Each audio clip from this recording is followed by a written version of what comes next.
What's up, bookworms? This is Megan coming at you with another Cantina conversation. Today's episode features a chat with Cara Lopez Lee. We're talking about Candlelight Bridge. That book is available now. I just so appreciate Cara's authenticity and vulnerability. We had a really cool, awesome, deep conversation, and so appreciate when authors just kind of let all their walls down and just talk about everything. But either way, I'll let you guys get to it. Here is Cara. Okay, so today we've got Cara Lopez Lee. We are talking about Candlelight Bridge. That book is available now. Cara, thanks so much for joining me today. This book, it packed a punch that I didn't really expect. I'm a little sucker for like historical fiction the more I read them. So Nice. I'm glad I had the opportunity. Heart heartfelt, heartbreaking, all that wrapped into one. I'm glad I'm Thank excited to, you. to dig a little bit deeper today. Yeah, I'm excited to be here. Thank you very much for having me, Megan. Absolutely. To get started, can you give like a summary of the book so people can follow along with the conversation? Of course. So this book takes place from about 1910 to 1934, and it follows two main characters. So in 1910, Candelaria Rivera and her family are fleeing across the northern Mexican desert, making their way to El Paso, Texas to escape the rising storm of the Mexican Revolution. Meanwhile, in China, a young man is about 20, Yanqi Wang. In his country, he'd be known as Wang Yanqi. He is also fleeing revolution and a devastating personal loss, and they're both headed for America. And in El Paso, Texas, they both land there, and they end up in a unique partnership to struggle to survive the American dream. They are arriving in a country that really is not wanting them that much, and they are both minorities and immigrants at a time. Well, it's always a fraught situation, isn't it, for people in that situation? They come together in an unusual situation, and at some point, a terrible desire threatens to destroy the lives that they have forged together, whether they like it or not. And that's the gist of the story, or at least a Mm-hmm. starting point to talk Yeah, about the story. yeah, we'll try to be spoiler free for the most part. But yeah, it was really intense, and it's unless because the pacing and like, you set the vibe, but then it's like things just they start out rough and they stay rough. And it's Yeah, just life you're is hard. constantly like yeah, like you're constantly just rooting for. Oh, I would say the Rivieras. I don't know if I was ever rooting for Yanchi. He was a little Yeah, bit he's hard to quiet. root Yeah, for. Yeah, people have very mixed feelings about him, and it's intended to be that way. In yeah. fact, when I was first shopping this book, I kept having to do revision after revision of his characters so that people could handle being in the space with him during the parts of the story where he's prominent.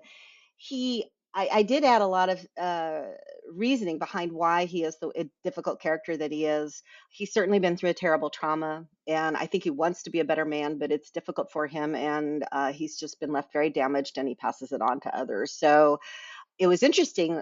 For the first time, somebody actually called him a co-protagonist in an interview that I did recently, and I had not heard that before, and I like it. But normally, I think of him as the antagonist. For sure, I think most people would, in terms of like typical book structure. That's how you would think of him. But you do have to spend a lot of time with him, and he has lost somebody very important to him early in the book, and I don't think he ever really fully recovers, and a lot of people have to suffer for it through the book. So yeah, it's hard to root for him. I think the writing is on the wall with him that it's just not necessarily going to get better, and it could get worse. I think at some points along the way he does make a great effort, and so i, I don't know, I these people are inspired by family history. So at some point, they're not, it's fiction. They're not actual people that I've known, but they are inspired by people who are part of my grandmother's history. So they're inspired by stories that she told me when I was growing up and throughout our time together. She passed about 11 years ago. And somebody did ask me about, oh, you put me through my paces with this book. Like, why are you so mean as an author?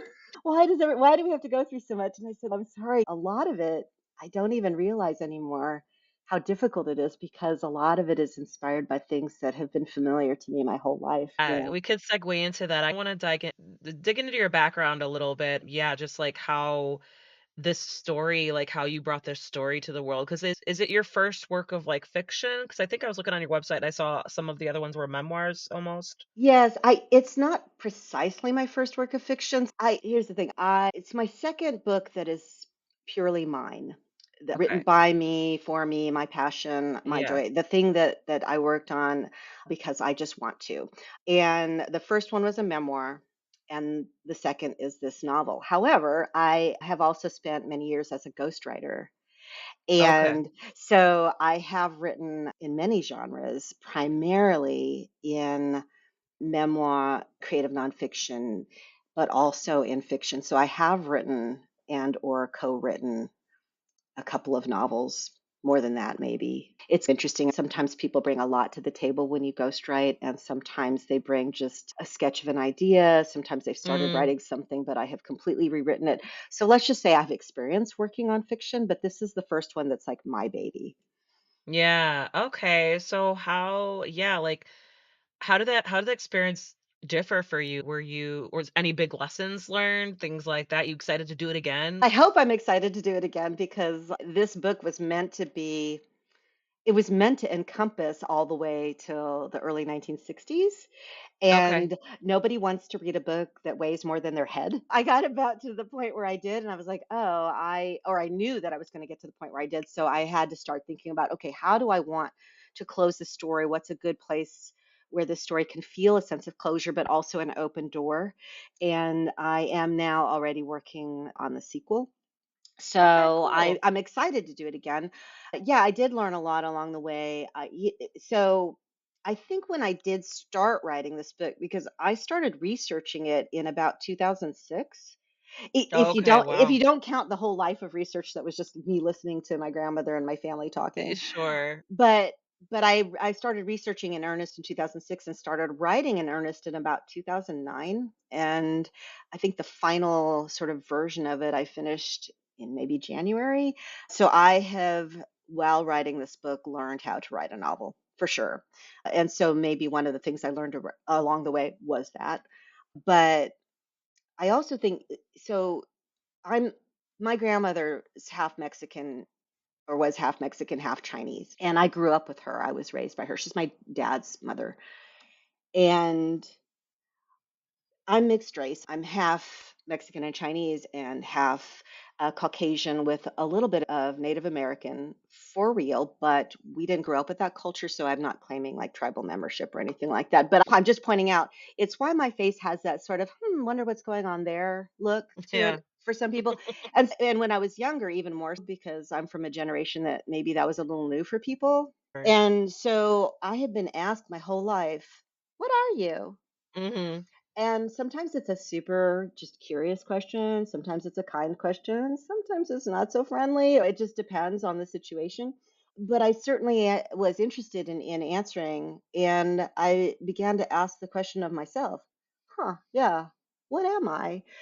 And my grandma's stories fed into a lot of how I came to be and how I came to be who I am and what I am. And I grew up around a lot of Mexican culture and some Asian culture, which that's a little bit of a different story. So just put a pin in that. But primarily around Latino culture, but in a lot of different milieus in terms of race and cultures. Yeah. And it wasn't easy growing up in my family because my grandmother was a child at the time who would have been called illegitimate. I guess people Mm, still use that word. Some people use the term bastard. I don't like any of these mm, words really, but she was not supposed to have been born. And so she was raised, treated like an orphan and an outsider by both the Mexican and Chinese sides of her family, plus in general, especially because in her youth, World War II was going on, and a lot of people thought she was Japanese. She got oh treated god. very badly because of that. She wasn't, but that didn't really matter. What people sometimes see what they want to see. So, anyway, she felt like an outsider and an orphan. And I suspect, although my grandmother and I loved each other very much, that she had an attachment disorder as a Mm, result of that. And so she didn't really know how to show affection to my father, who really had a difficult time raising me, hence I ended up with her. She was an Mhm. angry and bitter person. And so my realization is that this act of violation, which it was that led to her existence, has repercussions that reverberate through generations. The way a minority or an immigrant might be treated, the way someone might be treated in their family, these are what we call multi-generational trauma, right? It Mhm, gets on. mhm. My question, the question, what are you, also included for me the question that I had my whole life. How do you find home when you feel like you don't belong? And so the initial wound, the original wound, was somehow this interaction, this relationship, if you want to call it, that happened between my great grandfather and great grandmother. My great grandfather was Chinese, my great grandfather was Mexican. Excuse me, my great grandmother was Mexican. And to answer this question, I went, so, and if you will, one is the victim and one is the perpetrator. Yeah. And so I felt like there's a war inside me and I need to resolve this. So writing this book, first of all, I've been a writer for most of my all of my career and most of my working life and most of my life. So writing an answer to this question would also make sense for me. It's like I inherited a story that was very interesting. So I went in search of my great grandfather's past and I found his village. And I began doing research there on what's the culture like, what milieu did he come from. And then I also went in search of my great grandmother's past, which was more difficult. I had to reimagine that. He was from Chihuahua, Mexico. And so I went to Chihuahua, and all the places that are in the book are either actual places or they're based on actual places or inspired by actual places. And so I went in search of these histories and I learned a lot. I actually found my great grandfather's village and I was invited to sign the village book, which was only filled with the names of men. So I'm the only woman in this village's book of ancestors. Oh, wow. Yeah, and in that moment, I was with a 99-year-old man who had actually met my great grandfather. And when he asked me to sign this book, I said, "But I'm a woman." He said, "No, you are family. It would be Mm. honor. It would be our honor." And I felt in that moment, and this is where you're asking about what did I learn? I felt in that moment that like my great grandfather, Ma Bing Sum was his name, was like there with us, finally accepting our illegitimate family as his. And I finally had this moment where I could say, with my signature in the book, I do belong, and lay a kind of blessing on all the bad things that had gone before and begin this healing process. And I think that's only from that space where you can begin to write, because if you write from bitterness, it's just too difficult. So that's something that I learned, the importance of like empathy and love and forgiveness and understanding and beginning to reconcile our humanity. And when we sit down to That's so powerful. Oh, man. I bet that was just, like, some one hell of a journey for you too, just that you didn't even expect, like, what you would get out of it, I right? didn't, not at all. I didn't Yeah. expect to find his village actually. Yeah. I was given the name Gonghao and I thought that was his village, but it was a district with 11 villages. I just got lucky and found the one. It was that he came from. It was amazing. And then to go to Chihuahua, Mexico, I went during a time when it was so you have to go through Juarez, and then all of Chihuahua is fraught with a lot of there's a lot of cartel violence in the region, and I went a very fraught time when there was a lot of violence in that region. So that was interesting as well. I went with some Mexican friends, and we went to places that had experienced of trauma in modern times. So then I was able to layer that over this idea of, well, what would the trauma be of coming 100 years before versus now? It's so a lot of the story, even though it's about a time more than 100 years ago, it has a lot to say about today, I think. Yeah, absolutely. Yeah, that's like the more I read or the more historical fiction that I read or just even normal nonfiction sometimes, that's what I realize. A lot of it, it's just maybe it's like it just seems like it's a cycle of the same problems, maybe just presenting, like, different Oh, based on the region or the sure, generation. It's, like, not just US and Mexico, it's, like, across the world, sure. similar histories, similar conflicts, similar victims of those conflicts. Yeah. It's just these you found a way to interlace these two. It's like they're completely two different people from different parts of the world, but they're approaching the same problem, and they're trying, like you said, Sure. trying to survive America, like, survive being foreign born in America, Mhm. and it's so crazy to me that 'cause I had a vague understanding of, like, familiarity with the whole so many Chinese immigrants came for the Mhm. railroads, Mhm. and then with Yanqi, it was like his kind of side of it was, "Oh, like, they don't need the immigrants anymore. The work's done." And he doesn't no cell phones, no, like, quick communication, so he gets there, he doesn't know, and he has to figure out how to stay there and how to still make his way and make his life because he has almost no choice, he can't go back. And so yeah, it was like a powerful way to, like, weave interlace these 2 journeys together from seemingly but it's just yeah, it was just, like, reminding me those are examples of their Yanqi and Candelaria. They're both still victims of the big picture Yes. of these Yeah. wars and these warring even civil wars in between those wars. They're the victims, and it's so true today with all the conflict that we see. It's like the real Yeah. people that are paying the price are civilians, are Sure. people just trying to survive their everyday life and trying Everyday life. we all want the same things. We just want peace, safety, our health, security, food. We wanna be left alone. Like, we're not trying to bother anybody. It's just such a basic, Right. like, we have so much in common in that aspect, but it's like that disconnect, and it's just people that it's just I noticed, like, the cycle of it. It's just Sure. it's still whether it's 100 years ago or now, it's so One of my favorite authors, Michael Ondaatje, I heard him he wrote The English Patient and a lot of other fabulous books, but that's the one most people will resonate with most people. And I heard him give a talk where he said, no matter what time a book is written about, it's always about the time that it's written in.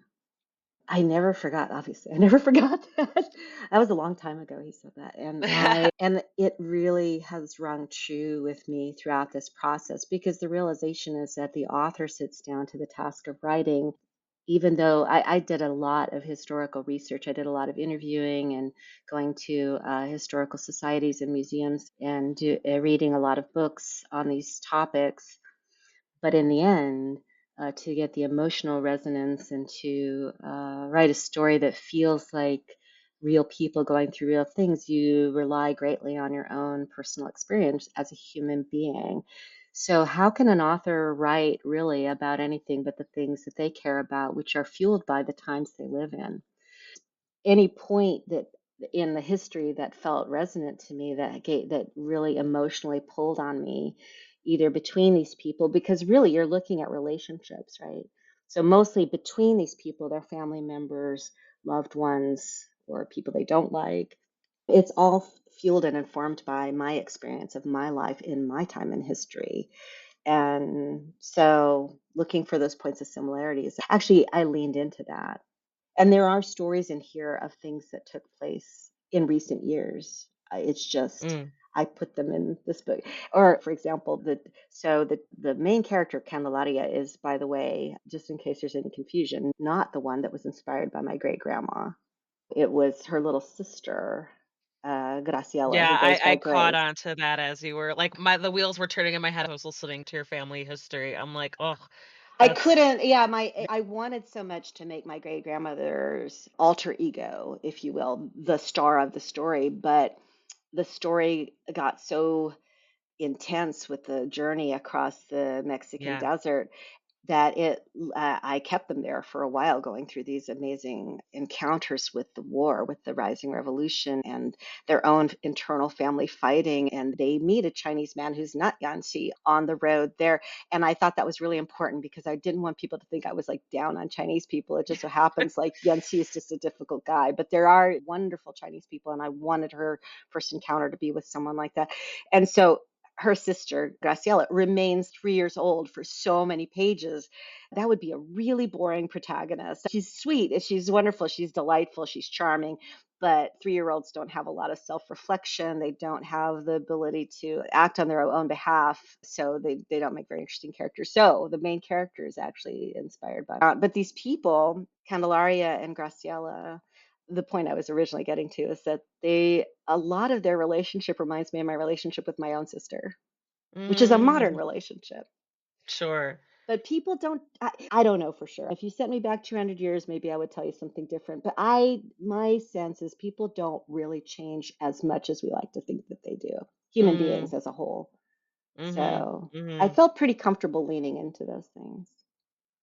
I can see what you mean. Yeah, I think going back to the whole cycle thing, like of history, it's a lot of it is the same, but I think it's like that something that's innate in human nature of either, I don't know, just either emotionally or how like that nature versus nurture whole thing, like, they don't change. I think as we grow up, we just learn social constructs and we learn, like, what's acceptable and Yes. what might get you people to stare at you with concern. Like, we learn even if everybody's a little weird, it's okay to be a little weird. It's just there are pockets of communities for that, right? It's just Yeah, we we're the find. still the same people. We're just learning how to develop and learn our world and develop our Mhm, brain and mhm. act with this get this new information and process it and react to it like in normal situations. And it's when we're of like hopefully we learn from our mistakes, hopefully we learn how to take a step back, take a minute, Sure. take a beat to react and respond logically or as without letting the emotion obviously is part of it too, but it just there's Sure. so many factors. It can be really difficult, especially not even in with trauma, like just generations Just the upon day to generations are day, yeah. dealing with yeah, like leaving generations dealing with this trauma that like the as it passed down or whatever. So I think with this idea of surviving and getting through the day to day and trying to figure out your place with other people, I think it goes to the idea that I was talking about earlier, which is trying to find a sense of home and belonging. And how do you do that? And it's really throughout this story, that's the issue these people are facing. I think one of the reasons you and I are talking about this is because there's no romance here to talk about, which is interesting. Because normally in a historical, even historical fiction that doesn't primarily focus on romance, there's still usually some kind of romance. And there really is not exactly one here. There are moments of romance in the book, but it is not a primary factor in the story. Mm, So, what you're really watching is people trying to interact in all the other relationships, including the potential romances and the almost romances and the lost romances. And the sisters and the fathers and the brothers and the spouses and people who you may or may not have a close relationship with because you are in a situation where you have to figure out how to get along. I think that's fascinating because I think we spend so much of our lives interacting. Like I'm married and very happily so. I adore my husband. We have a great life together. And I guess maybe now that I've solved that problem, I'm more interested in all the other ones. I don't know. Like I get really fascinated with the idea of how do we cope with all these other relationships when if you have that. And of course these people don't have that problem solved at all either. Okay, I got that problem solved, but they don't. But and I'm hoping to solve that at some point. Well, the thing that was most important to me to solve for Candelaria, I had trouble relating to her at first, and I really had to get to know her through the book because I she's a very domestic person by necessity of her time and situation, and I am not that type of person. Yeah, I know how to bake and I love being at home and I garden and I do all those things, but I am not like I don't have any children. But I understand the importance of family and I'm a big time caregiver within my family and I interact in that fashion. And so I had to find these meeting places to understand her. And then it became very important to me because I'm a very independent person to somehow, how can I liberate this woman in 1910 to yeah. 1934 in an impoverished minority immigrant situation? How do I do that? And I hope I gave her some kind of like within the context of the life that she lives, she develops her own sense of self and her own autonomy. And that was super important to me.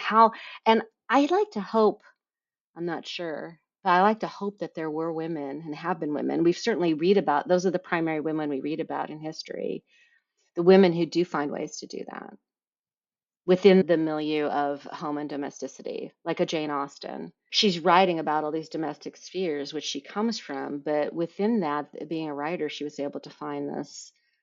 this sort of liberation in her world.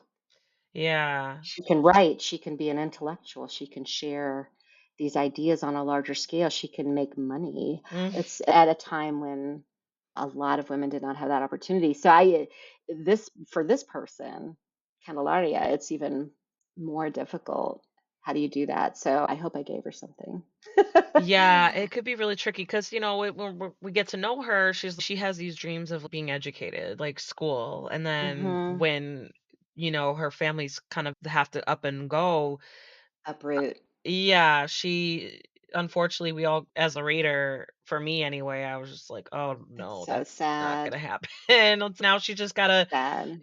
contribute to the income of the family. That's Hmm. how that was gonna shift, unfortunately, and it was yeah, you see it. I think if anyone who's familiar with any sort of that sort of family environment, I think that Hmm. either whether they grew up in that kind of family environment or they Hmm. know they have friends or other family members who were like it was they were all like one unit. You gotta pool our money Yes. together, you gotta contribute, Yes. we need you.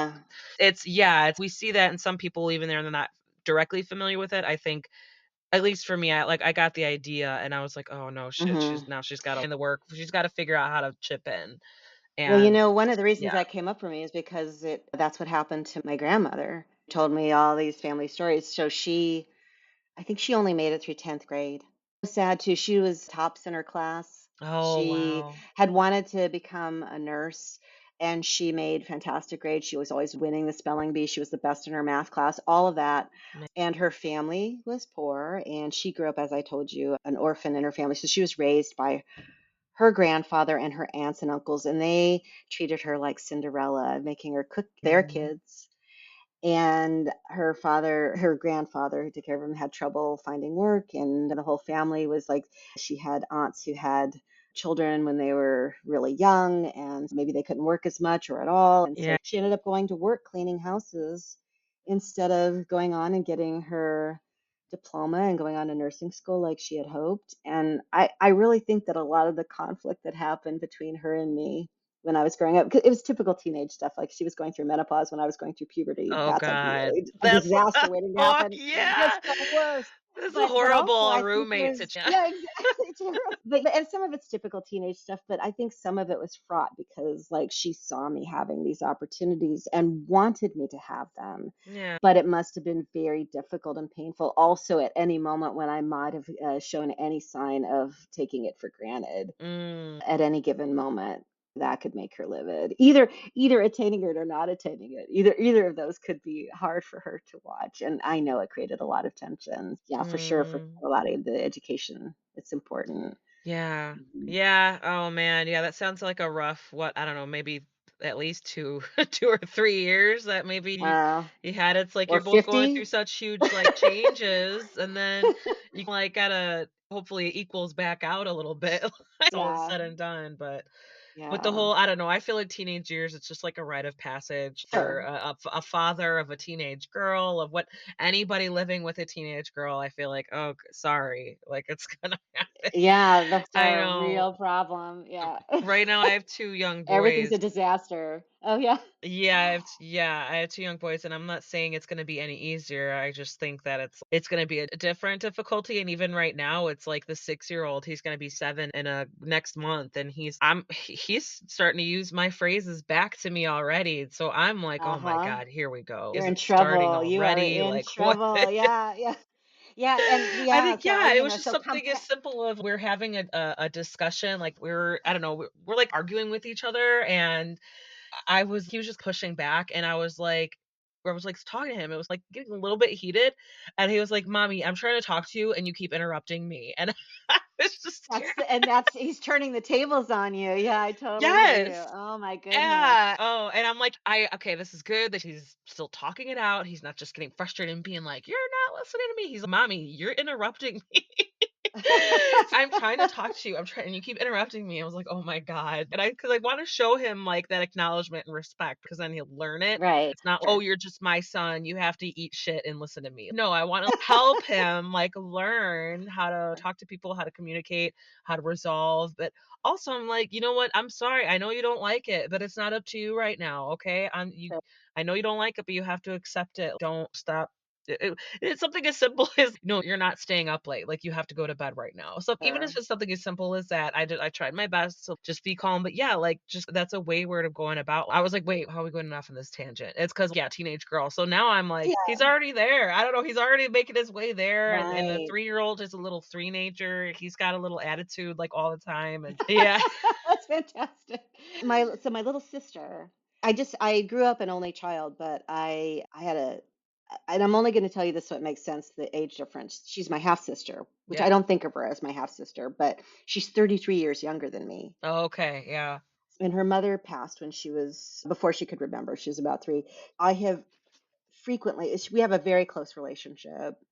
And I have frequently played it still feels like a big sister role, really, Sure. but it's maybe a more involved big sister than you might typically have, and I still remember the time when she was staying at my house, and I make the rules because 'cause I'm the adult and I'm the big sister and she's a child. But she's 8 years old, and I said something about her bedtime, struggling about her bedtime, and she looked up at me, put her hand on her hips and said, "You are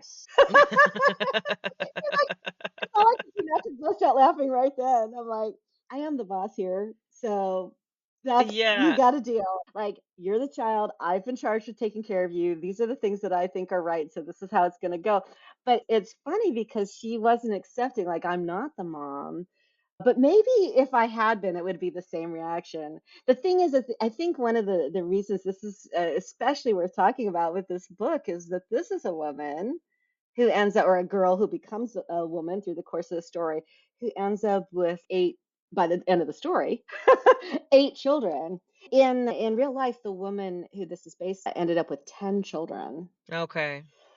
But this is the thing, like, they don't there's no like, for them, there's no birth control. There's the Catholic Church and poverty, and Yeah. whoever heard of Planned Parenthood? Like, they don't know any of that, and so if you get married, you're going to have children. If you have sex, you're going to have children. If your body decides that's what's going to happen, that's what's going to happen to you. And so, by the way, in real life, and this is not what necessarily precisely or at all. I'm not going to promise you what will ultimately happen to this character I've created. But for my great aunt, she died at 36 of a heart Mm. attack because she had all these kids and all this, I'm Oh, sure, stress and poverty and a million other things. And there's probably heart disease in the family, but 36, can you imagine? that's so So young. yeah, but anyway, so it's all these kids yelling at her, "You're so bossy." I don't know. Anyway, but I think imagine compounding like what you're talking about, these struggles with so many people. And she's also helping her mother take care of her kids because Yeah. her mother has a house full of kids that she helps take care of. And there's just children everywhere.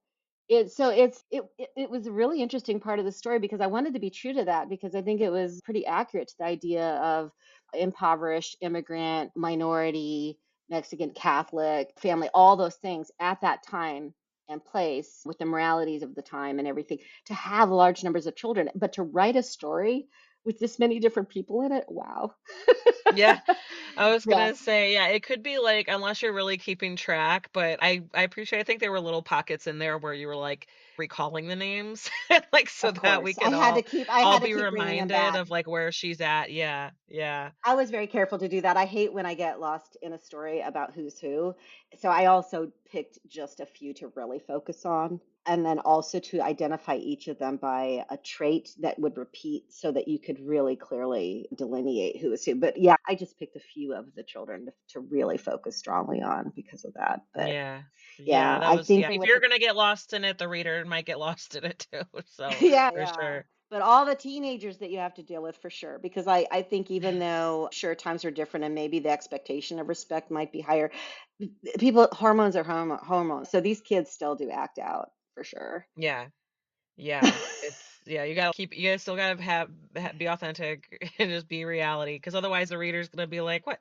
No teenager would just be okay and unproblematic. What is this? This isn't real. This isn't realistic." So Yeah, yeah. Like, going off of that a little bit, because where you include, like, a lot of heavier themes, like, darker themes, sure. like, Yeah, content warning adjacent, I would and you've already yeah. revealed that, like, some of that was because of it was true, something that had happened or was common.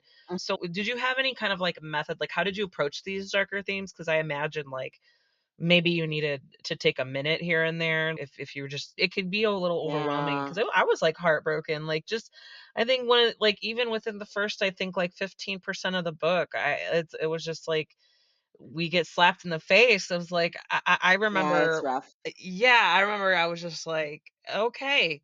Like, you set the tone, and then it just I was like it was like a little bit of reality check for me as a reader. I was like, "Oh, okay, this Yeah. is where we're at. This is where we're gonna get here." So I wanna see explore, like, how did you approach that? What was that all like for you? As you Yeah. alluded to earlier, a lot of it was indeed because I was trying to tell a story about a multi-generational trauma that I had inherited. So I inherited a story, and I didn't want to tell the factual story, but I did want to tell Mm, a true story. And it needed to feel true to me, and it needed to address the things that I felt I wanted to honor. And so there's that. But also, there were other historical documents that I read and stories that I heard along the way about other people who were fascinating, who, because of the time and situation that I'm writing about, also went through incredible traumas. It's, the refugee story or the immigrant story, the secret immigrants, the immigrants who have to get there by nook or by crook, by lying, by sneaking, whatever it is, by working their way across violent or um, areas that have difficult weather, whatever, difficult terrain, all of it. It's hard, and a lot of bad things can happen along the way. And so I was incorporating a lot of real things that have happened in the past that were stories that I read about or heard about, and also things that were relatively current and ongoing today. A lot of the stuff that we see about immigrants crossing the border, that where this happens in the borderlands, La Frontera, in this case in El Paso and Juarez, the things that are happening there now are pretty heartbreaking. So there's that. Dealing with it, yeah. Here's the thing, I felt like I was working very hard to create a story that was something that I appreciate, which is if you're going to break my heart, please throw me a bone now and then. Allow me to see some of the beauty, some of the good relationships, some of the things that do succeed, some of the ways that people do make it and do survive and do endure and do have relationships that are beautiful, that last. And please make me laugh when you can. Please show me that all life exists in the midst of death. And so we can have both the joy and the pain, and they can both be beautiful. One can be elevated by the other. The fact of death is what makes all the beautiful moments so precious. And the fact of life is what somehow, the beautiful life that has been lived, maybe somehow can elevate the idea of death or loss or separation, whatever it may be. When I was going to give you scenes that are hard, I felt what I think Ernest Hemingway said, no tears in the writer, no tears in the reader. So I actually was like, okay, if you're going to break your heart, do it, go all the way, Kara. And I just, if I'm not crying by the time I'm done, I'm not done writing this yet. And yeah, my apologies for the tears. I don't know. I feel that was just the story. It's funny because I'm not a very, I do have a very dark side, but I have a very dark sense of humor. And so okay. usually at dark things, I laugh. But in this story, the things were maybe a little darker than that occasionally. And I'm like, okay, there's no laughing at this. This is difficult. But I think my idea was to try to lay some beauty on it and a blessing on it to show you something that's meaningful. And so then I'm going to mention him again just because it's in my head, but Michael Ondaatje's The English Patient. That is a book and a movie that are very difficult. They're full of very heartbreaking moments, but I will watch and read those things over and over because he does it so with such grace and beauty and empathy. And so I feel like I can somehow stand it because it's elevated. And I did my best with that. And just one more thing I'll say about that is that Yanxi was difficult sometimes. So some of the things he do are morally reprehensible, and he rationalizes them because he's a severely damaged person. And I really finally had to go like to sit with him, like in inside me. The DNA of a person much like him does live inside me. So, like I told you earlier, there's like this war inside me, the perpetrator and the victim. And how do you reconcile that? And in the end, you're like, I'm trying to understand human behavior and why somebody and how they might rationalize them. And so for me, it was truly difficult to get in his mindset. But the more that I was able to try to understand what turned him into this kind of of a person, because he was somebody's little boy once, right? He was a person who had hopes and dreams, and even at the beginning of the story, he's still somebody who I think if things had happened differently, he could be a better man, and he's always wanting to be a better man. He's always trying. He's just having a really hard time. That's the only Yeah. thing that made it possible to write him. Because for me, there were occasions when I'd finish a scene with him in it and I'd feel like I needed a shower. It was, Yeah. yeah, it's to write things like that and try to come from a perspective of someone like that and try to, like, embody that perspective, that feels it's hard.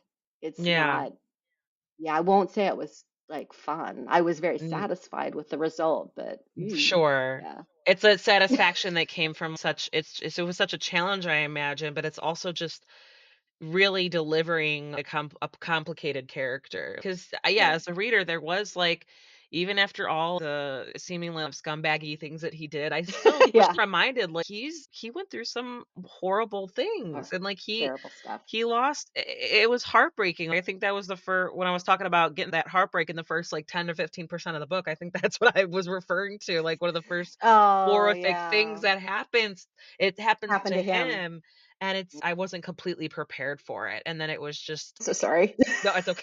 I think that's partially it's I wanna feel things, I want it to grab me, I wanna be Sure. engaged, and It's why we I read. want Yes, it's people to why we root read. Yeah. for. It's just Sure. it's okay, just sorry, not sorry type. Yes. Yeah. Yeah. In a way. Yes, for But sure. yeah, it was just one of those things where yeah, he's such a complex character, and it's not like his behavior is excused because of his experiences. It's just explained, like his life. Understandable. Yeah. Yeah, it's not it's okay that you did this because of what you went through. It's no, you're likely struggling and going. You're doing these things because you're like trying to think ahead. You're trying to protect Yeah. yourself because Yeah. yeah, every even when he's manipulative and he does things that he shouldn't be doing, it's like he's unfortunately could be considered a victim of his own circumstances, and I just And a victim of it's a his little own bit heartbreaking, flaws in a way. and it's heartbreaking with Yeah. what unfortunately the Riviera family is a little they're the ones being affected by Sure. all those chain of events that led him to them in the first place. So yeah, I just Right. remember being like, okay, we're just set on the trajectory with him, and it was yeah, it was just heartbreaking, and but at the same time, I was just like, dude, but then again, I've never grown up in, like, early 1900s, like, t war-torn, conflict-strewn, racist South, like, of Texas or whatever. I haven't lived through those types of experiences, so I'm like, "This is just Sure. me from outside the frame." But Like also from a patriarchal structure as yeah, well. yeah, And so I think the idea isn't so much about Chinese or not Chinese or immigrant or not immigrant as it is about patriarchy. And for him, like yeah, why there's so much permission in that time for him to behave that way and get yeah, away with it, and why there continues to be for so many people. Because there's so many people who is always, oh, but he's such a pillar of the community. He does so many great things for people. And so we're just going to sweep this under the rug right. that he did this terrible thing to women or girls or people around him. And but look at all the goodies. And I yeah, I see this now, and I see it in history, and so it's a lot about that also. Yeah, and, like, I even some and, like, he knows it Mhm. too. He's, "Who's gonna provide for you if you punish me for this?" type of thing. Like, And it's that's a reality. yeah, He was the one providing for the family. So if he commits a crime or if he does something he's not supposed to do and they push him out of the family, where does their support system go? There's a lot of the survival and necessity in the yeah. story. And yeah. It's yeah, and that kinda ties back to, you know, how you said, like, this there's not really a love story here, and it's not so much it's along the same lines of an arranged marriage almost. There's that convenience of it, and there's the necessity of it almost, but then you hear a lot of it, oh, the happy ever after, like, they eventually fall in love or what or something like shared trauma or something brings them together where there's something shifts in them, but with Candelaria and Yanxi, it's just like she God, she does her absolute best to just deal. and to just Yeah, they do it's they do approach each other now and then, though. I think it's interesting. Like they sometimes they seem to have a camaraderie, or they seem to come together at moments in this like very up and down, back and forth. Are we friends? Are we in love? Do we hate each other? Am I a victim? Am I a collaborator? Is this codependent? Am I just surviving? What's happening here? It's all there. It's so I have to imagine, and from my reading, I have to imagine that, and all that I've learned talking to, interviewing people and reading this histories and just looking at reality, that for women, up until they became more independent that they have in the past few decades, a marriage would be a necessity for survival. And so I am assuming a lot of women ended up in marriages where it's just a contract yeah. for millennia. That's been a reality much longer, I think, than this idea of falling in love. Doesn't he say something in the story? I'm trying to remember. He said something like he wouldn't wish such a terrible accident on somebody falling in love. It was like for him, this idea of falling in love is an American idea. Who would wish Yeah. for such a terrible accident? I'm paraphrasing myself, but it's something Yeah. like that. Falling in love, what's that? Who does Ye that? and he That's thinks, not yeah, it's just like a possible. wasted brain space. It's Yeah, just that doesn't do anything that's for survival. It's a little do you yeah. know, sir. It can be, like, love can absolutely Yes, be, but yeah, it is terrifying. There's that other side of it for sure. sure. Absolutely. Oh, I love what you did with these characters and how Thank you complicated, so and much. it's almost I don't know, it was just I imagine it just reminds me of walking on eggshells, like, you have to be delicate and otherwise everything's Sure. it's just but it's just Yeah, almost like writing these just navigating these relationships and making decisions, with writing and telling the story that's going to really drive it home, right? And but while right. still being respectful to the subject matters, to the Sure. themes and stuff like that. Absolutely. Yeah. So, I was realizing what time it is, so, just a couple more No questions. worries, no Otherwise, I worries. feel like we could just go nuts I'm really for enjoying hours. it, but no, I understand. Yeah. Yeah, yeah, I know. Gotta be respectful of everyone's time, right? Okay, so I am going to hit you with this as we wrap up here. So, what advice do you have for Candelaria? What advice do you have for Yanchi? Oh, wow. Well, for Candelaria, I think my advice at the end is it's difficult without giving away the end. Let me Mm, think. My advice for her would be to go forward without her heart having closed, despite all that has happened to her. Because if she keeps her heart open, there's always opportunity. She's only in her 30s at the end of the yeah. story. There's always an opportunity that something may come your way that you'll need your open heart for. And for Yanqi, I'd like to see him begin to make amends for the wrong he has done and accept it. And maybe finally, if he can do that, he can start to become the better person Mm, that he clearly wants to be. mhm. Yeah. To start by acknowledging the truth of who he is and why he is the way he is and what he's done. Yeah. Yeah, I like that. It's just holding himself accountable and accepting responsibility and maybe I mean, there's a part of me that understands he felt like that was the way to go about doing things, but Hmm. hopefully, yeah, I would say that solid advice was that he would just maybe start that path to try to learn and grow and be a little less scumbaggy. Yeah, scumbaggy. Come back, come back, you Wong. You're right. With the possibility of improvement, hopefully. Exactly. I mean, that's yeah, less scumbaggy is always an improvement, either whichever way you wanna look at it. So you mentioned that you're working on a sequel. Are you is there anything I am. that what readers can expect that you're allowed to talk about? I know that I'm willing to say, because I'm not sure like where everything's going to go, and I might change my mind at various points. But Candelaria is definitely going to spend some time in China, which is interesting because she's already had enough to contend with going to America. Yeah. So this will be interesting. Yunqi is going to have to spend a little time alone with his thoughts. And these children hang in the balance. A war is coming that they don't know about, but we do, just because it's starting. That story is going to start in 1934, and Yeah. what's going to go on for some time. So there's a war brewing for the whole world, and they are going to get caught up in it. and many things will happen. People will be rescued that you might not expect. There's going to be some rescuing. There's going to be, I'm sorry, there's probably, if somebody's going to probably die again, I'm sorry. It's just that kind of thing. It's World War II. What can I tell you? And That's we're not just my gonna fault. expect it from you from now Yeah, on. yeah. So But yeah, but I promise I will always do my best to make sure that people are given some gifts along the way so they have like consolation prizes for whatever. Really, I don't like dragging readers through things that are painful and have no rewards. You can count on me to at least give Candelaria a special gift along the way. Put it that way. yay. I know, right? We're gonna hold you to it. You can hold me to that. There you go. Okay, so Cara Lopez Lee, where can we find you online and on social media? I try to make it as easy as possible by calling myself either Cara Lopez Lee or at Cara Lopez Lee almost everywhere you look for me. So all you really have to remember is that my name is spelled with a C, Cara, and I'm at Cara Lopez Lee, website, socials, all of it. Perfect, perfect. So yeah, Candlelight Bridge, that book is available now. Thank you so much for your time and for Much. your vulnerability and just being authentic and sharing everything that you felt comfortable with sharing. And yeah, when like I said, a heartbreaking story, but you can't help but root for everyone involved. And if and when you do release a sequel or you're working on anything else, feel free to come back. I'd love to chat again. Oh, I would love that too. And there you go. That was Cara Lopez Lee talking about Candlelight Bridge. That book is available now. Check out the show notes where you can find links to find Cara online and on social media and where you can purchase the book.